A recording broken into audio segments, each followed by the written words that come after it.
সম্পত্তি দখলের জন্য ভুয়ো দলিল তৈরি করে এক যুবতীকে অপহরণের অভিযোগ উঠল জমি মাফিয়াদের বিরুদ্ধে। উত্তর 24 পরগনার হাসনাবাদে চাঞ্চল্যকর অভিযোগ। মায়া বিশ্বাস নামে এক যুবতীর মায়ের সম্পত্তি ভাগ পাওয়ার ভুয়ো নথি তৈরি করে তৎকালীন সিপিআইএম এর কিছু দাপুটে নেতা পরে সেই সম্পত্তি জমি মাফিয়াদের কাছে বিক্রির আরেকটি ভুয়ো দলিলও বানানো হয় বলে দাবি পরিবারের। 2024 সালে বিষয়টি নিয়ে থানায় অভিযোগ করার পরেই রহস্যজনকভাবে নিখোঁজ হয়ে যান মায়া বিশ্বাস। দীর্ঘদিন প্রশাসনের দ্বারস্থ হলেও কোনো ব্যবস্থা না হওয়ার অভিযোগ তুলে এবার কলকাতা হাইকোর্টে মামলা দায়ের করেছেন যুবতীর দাদা সুকুমার বিশ্বাস ও রবীন্দ্রনাথ বিশ্বাস। তাদের দাবি জমি ফেরত ও নিখোঁজ বোনকে উদ্ধার করতে হবে। যদিও অভিযুক্তদের দাবি তারা জমি কেনা বেচার ব্যবসা করেন, আর এই ঘটনার সঙ্গেই তাদের কোনো যোগ নেই। ব্যুরো রিপোর্ট আর বঙ্গ সংবাদ। অভিযোগ আমাদের বর্ষদ ভিটিবাড়ি আশেপাশে কিছু দুষ্কৃতী ছেলেরা আমার বোনকে ক্যাপচার করে তাকে মগজ ধোলাই করে তার কাছে সম্পত্তি লিখে নিয়ে আর তার সাথে আরও অনেক লোক আছে। হ্যাঁ, আর তার মধ্যে কয়েকটা নাম আমি জানি, আমি বলছি: সুদীপ্ত মুখার্জি, কিলিপ মণ্ডল, এইরকম আরও অনেকে আছে। এরাই সম্পত্তিরা নেমেছে আমার বোনের কাছ থেকে। হ্যাঁ, সব শাসক দলের লোক।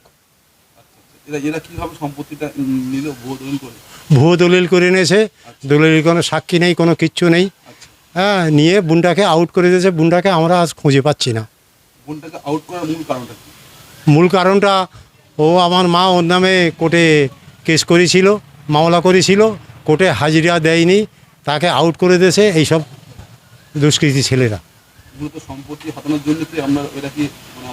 হ্যাঁ, এই সম্পত্তি হাতাবার জন্য ওরা আমার বোনটাকে আউট করে দিয়েছে। তাকে খুঁজে পাচ্ছি না।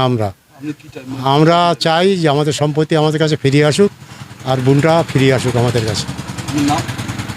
আমার নাম রবীন্দ্রনাথ বিশ্বাস। আমরা 5 ভাই: সুকুমার বিশ্বাস, বাপি বিশ্বাস। মূল অভিযোগটা যে আমার একটা কুমারী বোন ছিল, সেই বোনের থেকে একটা ভুয়ো দলিল বানিয়ে দিয়ে সেই বোনের থেকে সম্পত্তিটা কিছু দুষ্কৃতী ব্যক্তি হস্তান্তর করে নেয়। এদের মধ্যেই রয়েছে সুদীপ্ত মুখার্জি ওরফে পিন্টু মুখার্জি, আব্দুল জলিল গাজী আর অনুম মণ্ডল। এরা ওই এলাকার প্রভাবশালী দুষ্কৃতী ব্যক্তি, শাসক দলের। হ্যাঁ,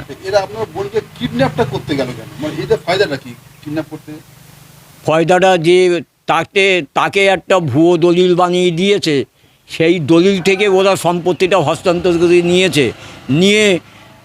সে যদি বিচারের জায়গায় যদি কোর্টে আসে, তাহলে তো সত্যটা প্রকাশ হয়ে যাবে। তাকে এরা কিডন্যাপ করেছে, না মেরে দিয়েছে, না বিক্রি করে দিয়েছে, সে নিখোঁজ। চাইছি আমাদেরকে তো গ্রাম থেকে ঘরদোর ভেঙে গ্রাম ছাড়া করে দিয়েছে। আমরা গ্রামে ফিরে যেতে চাই এবং আমার বোনটাকে উদ্ধার করতে চাই। তাকে আমরা পেতে চাই।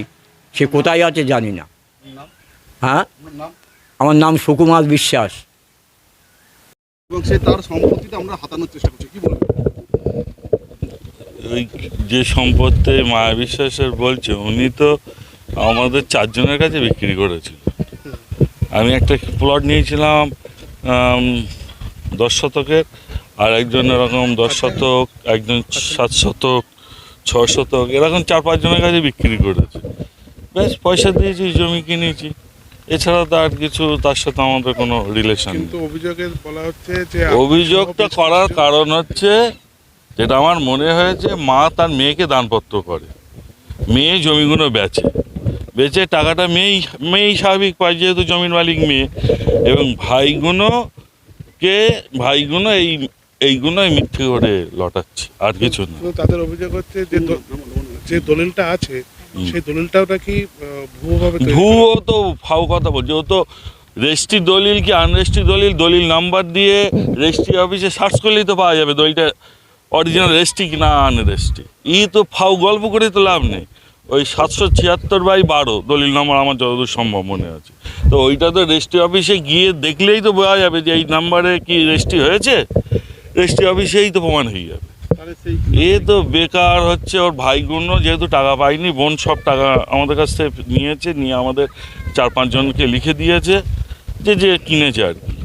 এখন ওই এই করতে এইসব তাল করে বেড়াচ্ছে। তাহলে এখন কোথায়? বোন কোথায় আমি কী করে বলবো? জমি দিয়েই পয়সা নিয়েছি, জমি কিনেছি, রেজিস্ট্রি অফিসে টাকা দিয়েছি, সে লিখে দিয়ে চলে যায়। আপনাদের সে কোথায় আমার আমি কী করে? আপনাদের বিরুদ্ধে অভিযোগ হচ্ছে অভিযোগ ওই তো বললাম, অভিযোগ ওই যে ওই হচ্ছে যেহেতু আর ভাইরা টাকা পায়নি, মা বোনকে লিখে দিয়েছে,